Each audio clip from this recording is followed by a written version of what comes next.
Buenas noches, buenas tardes, buenos días, en cualquier tiempo y cualquier lugar que me vean.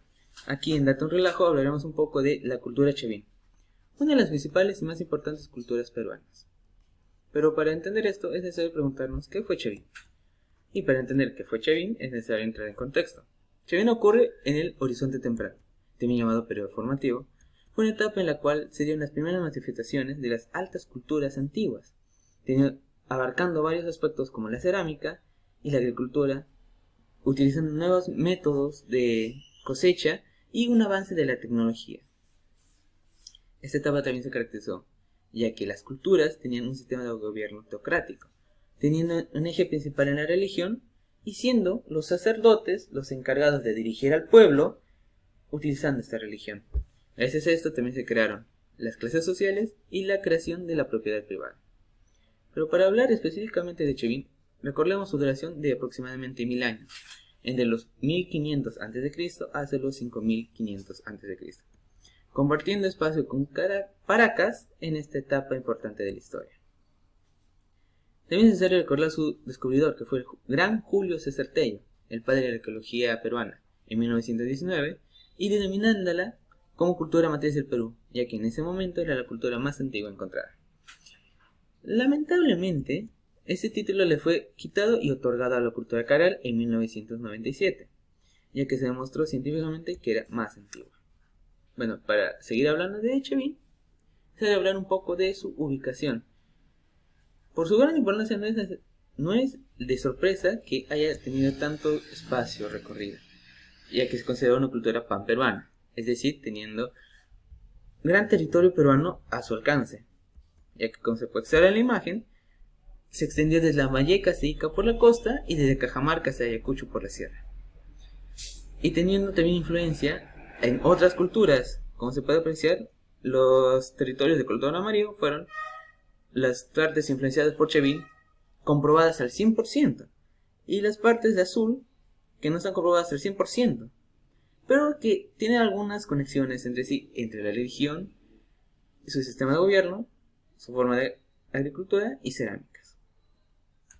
Bueno, ahora hay que hablar de su centro más importante, el cual fue Chavín de Huanta, ubicada en el Callejón de los Conchuchos, al lado oriental de la Collería Blanca, a las orillas del río Mosna, en la provincia de Guayri, en Ancash.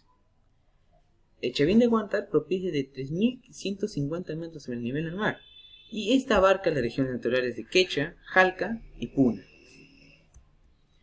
Ahora vemos un poco de su sistema social.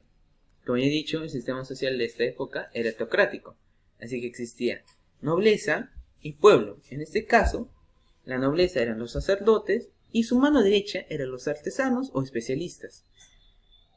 Y recién de esos pasábamos a lo que era pueblo.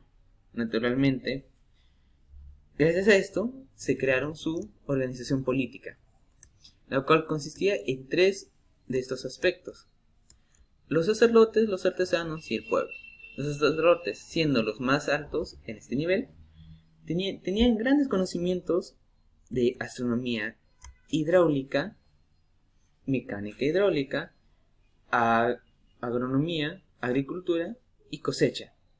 Usaban la religión como medio de gobierno para dominar a las masas y poblaciones en general de la cultura, y también de la mano de los artesanos, ya que los artesanos eran los encargados de difundir la cultura a base de las cerámicas, telas y algunos templos con diseños muy específicos, no solamente a los pueblos cerca, sino a los pueblos lejanos. Ahora, hablando de templos, el pueblo se encargaba de la mano de obra, siendo la parte trabajadora que más se esforzaba en esta posición de la tabla de su sistema social. Ahora, hablando un poco de los templos, hablemos de su arquitectura. Se caracterizaba por la construcción de templos ceremoniales, siendo el más importante el ya mencionado Chavín de Huanta. Pero también tenían algunos aspectos mucho más resaltantes, ya que poseían un conjunto de edificios piramidales, plazas y portadas, en las que fueron construidas con barro y piedra sin labrar por dentro, pero fueron pulidas por fuera, para darle un poco más de exaltación a la imagen. Algo curioso de sus arquitecturas fue que tenían un sistema de ventilación muy diferenciado, aparte de lo normal, ya que se va a ver en una de sus etapas algo muy interesante en sus templos.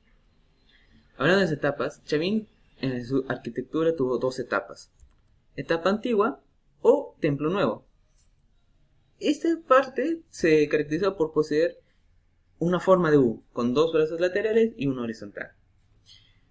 En ese templo se ubicaba el gran y famoso lanzón monolítico y las cabezas clavas. Algo interesante del lanzón monolítico es que debajo de este se encontraba una conexión por el sistema de ventilación a un cuarto aparte. Y este cuarto permitía que cualquier sonido que ocurriera dentro de este cuarto se transmitiera y saliera debajo del lanzón monolítico, dando un espectáculo sobrenatural al lanzón. Después de esta etapa empezó el templo nuevo. Es muy similar, pero con una diferencia en el tamaño. Y también en la aparición del Stela de Raimondi, que fue naturalmente un objeto monolítico en el cual fue dibujado y esculpido la imagen de el dios de los báculos, representación de el dios Viracocha. Ahora hablamos un poco de su economía.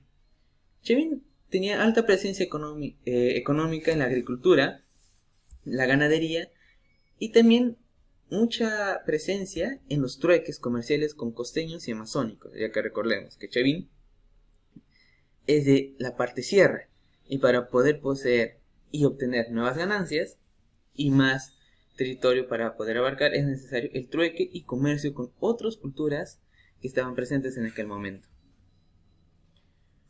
Y así llegamos al fin de Chavin. En el 500 a.C.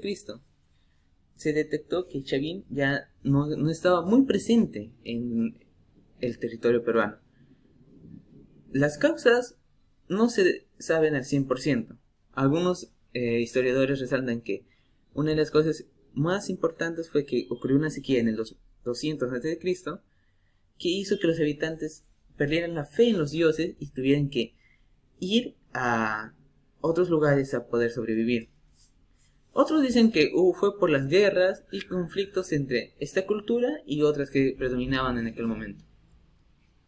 Pero lo importante y lo que es necesario resaltar es su influencia en otras culturas, póstumas a este periodo de Horizonte Temprano, como las cuales fueron influencia en la cultura tiahuanaco, siendo que el dios de Tiahuanaco es muy parecido al dios que aparece en el Stela de Raimondi, o sea, el dios de los báculos, y también que es una representación de Viracocha.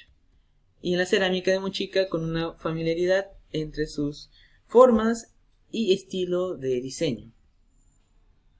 Y bueno, así concluimos la exposición del día de hoy. Gracias por ver y nos vemos en un siguiente video. Hasta luego.